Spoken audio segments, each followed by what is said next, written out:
let's talk about viral villains. Dun dun dun. And here's the thing about viruses. Like they don't generally come from food. They're mostly spread by people, which means sick people like handling food and then spreading the virus around. It's seriously gross. Here are a few quick viral facts that you need to know. So first of all, meat cooking temperatures will not kill many viruses. It'll kill a couple, right? But like the average temperature that you're going to cook a steak or a chicken to, which is 160 degrees to kill bacteria, will not kill most viruses. It'll kill a couple, but not all of them. Now, if you're cooking meat, like say chopped meat or chicken in a frying pan, like that frying pan is going to hit like 250, 300, maybe even 350 degrees. That will kill most viruses. But like if you're just throwing like a steak or a chicken in the oven, like those cooking temperatures will not kill most viruses. Also, viruses are not effectively killed by hand sanitizer. Science has accepted that washing your hands currently is still the gold standard of keeping yourself clean. Like there's a whole bunch of factors into like how well hand sanitizers work to kill viruses, and it goes into like how much hand sanitizer you use and how long it was on your hands and the ambient humidity in the air that kept the hand sanitizer in a liquid form on your hands so that it was liquid long enough to effectively kill viruses. It's pointless. Like don't even bother. I mean, go ahead and use your hand sanitizer, but like your hands are not fully clean until you have washed them and washed them for like 15 seconds, like I outlined in the other lesson. Also, ammonia is not an effective disinfectant, unfortunately. Like ammonia has not been accredited by the EPA as a disinfectant. It doesn't kill viruses. It doesn't kill most bacteria. Bleach is still your most effective route for sanitizing when it comes to viruses. Now, probably the most common virus in food is norovirus. Now, it's if you've ever had like a 24-hour stomach bug that made you violently ill, it was probably norovirus or something along those lines. So norovirus is the most common food virus and one of the most common forms of food poisoning, period, right? Like you just get suddenly violently ill. Both ends are on overtime, and it's a super bummer. As somebody who's contracted norovirus, I can tell you it's awful. In fact, it's so bad that one time I actually thought I had norovirus and the hospital thought I had norovirus. And it was what actually happened was my appendix had ruptured. That's how bad norovirus can look and feel. So it is no joke. You need to take this seriously, especially for people that are in compromised like immune systems, compromised health. Like norovirus can be like game over depending on how sick they get.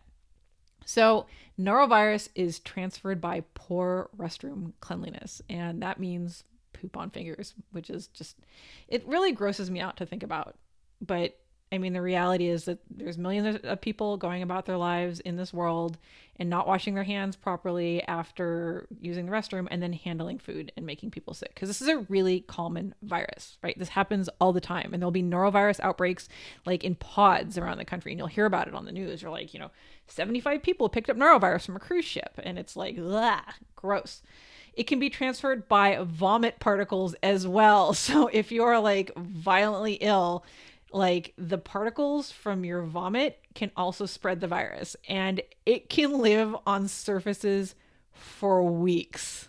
It's crazy. Like this is like a superhuman virus. So if you get sick and you vomit, like you basically need to like hazmat the whole room, like surfaces, doorknobs, like doesn't matter. Like this virus can live for weeks on those surfaces. And again, it is not killed by hand sanitizer because hand sanitizer does not kill viruses effectively. Washing your hands is way more effective at killing viruses. Hand sanitizer makes a dent, but it can be considered negligible compared to washing your hands. Also, it can be spread via laundry. That's how like bulletproof this virus is, right? Like if somebody contracts norovirus and it gets in your underpants, like we're not going to discuss how because I don't want to think about it, but like if you were to then wash those undies with your kitchen towels, guess what? Yeah. It's a problem. Just you got to be super careful around norovirus because it is no joke. Now, norovirus is found in anything that's been contaminated, like anything, foods, drinks, water, surfaces, doorknobs, towels, like you name it. You need to be really careful around this stuff. wash your hands, like super duper wash your hands with the instructions that I provided earlier. You often find norovirus in things like, raw or ready to eat foods like raw vegetables and salads, salad bars, cold mayo based salads, lunch meats. That's why like cruise ships tend to be like the harbinger of norovirus, because like they're basically like enormous like floating buffets, right? And it's just like a contamination nightmare.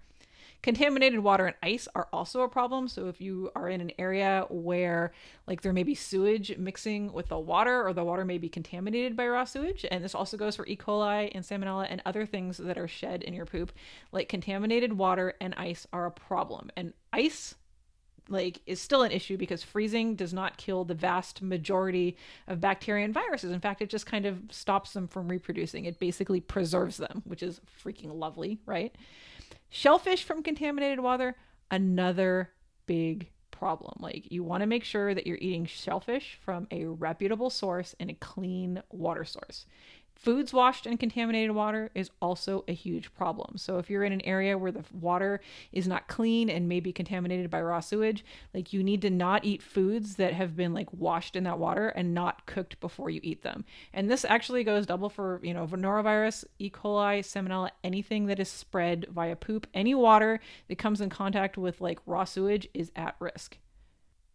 Thankfully, norovirus is pretty easy to prevent. So norovirus is actually one of the viruses that can be killed at normal cooking temperatures. It dies at 140 degrees Fahrenheit, which is great news considering how contagious it is, right? So basically anything cooked at above 140 degrees Fahrenheit is generally considered safe to eat. Washing your hands before cooking, biggest factor ever when it comes to norovirus. Again, it is like shed in your poop for days after recovery. So if you've had a recent like bout of some sort of food poisoning or stomach problem, like just don't cook, because you're likely going to contaminate your food for other people and make them very, very sick. You want to bleach surfaces and tools after cooking and handling anything that may be contaminated with norovirus. And just in general, like bleach is great for disinfecting and killing viruses and bacteria. So it's generally a good idea to bleach your surfaces and tools like after cooking. And in fact, in restaurants, we use this special stuff called Quat that is like a highly, highly, highly effective disinfectant, and it's great. But at home, bleach is just fine. You don't want to drink untreated or unsterilized water, including ice. Same story here. You want to wash kitchen laundry in super hot water separately from clothes, right? So like if norovirus is like in your house somewhere, or like, it's just floating around in your area, like you want to make sure that your kitchen laundry, like your kitchen towels, are washed on their own so they're not in contact with any of your other clothing that may have come in contact with norovirus. You want to only eat shellfish from reputable sources, which know like their water chemistry and where their shellfish are coming from. And you do not want to prepare food if you've been violently ill recently, because like I said, you'll spread it around. And then finally, you don't want to wash raw or ready to eat foods in contaminated water or any water that's potentially come in contact with raw sewage. So like you would want to look out for things like salad greens, berries, peeled fruit. If you're in a country where the water supply isn't great and they haven't had a great, policy for sterilizing the municipal water.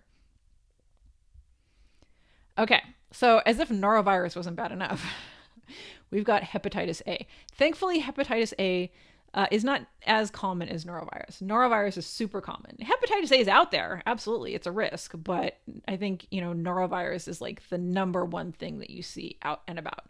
But when it comes to hepatitis A, like it's basically a temporary viral inflammation of the liver, which means that you turn yellow, right? Along with all the other horrible stuff that comes along with like liver problems and food poisoning. Most people recover from hepatitis A and they're fine. But, if you're talking about people that are in a compromised demographic, like the elderly, pregnant women, small children, people who have struggled with their health, hepatitis A can be really, really bad. So you need to make sure that your food is safe, especially when cooking for these people. It can live on surfaces for days. Once you get it and fought it off, you're immune for life. So yay, I guess.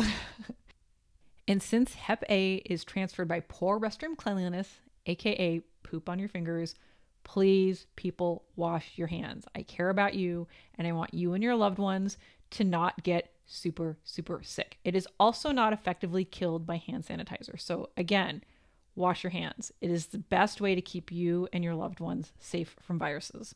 So here's the deal with Hep A prevention. Hepatitis A does not die until it reaches 185 degrees Fahrenheit or 85 degrees centigrade. So it basically takes near boiling temperatures to kill it. The fact is that hepatitis A is transferred by people, by sick people. It goes from one person to the next to the next. It's communicable. So since it is not already like in your food hanging out, like as long as you keep your conditions clean and you keep your hands clean, you'll be fine. So again, wash your hands very well before preparing food and after preparing food, and like several times a day. Just wash your hands. Just keep your hands clean. You'll thank me later. You want to bleach surfaces and tools to keep them clean. You want to avoid drinking untreated or unsterilized water, including ice.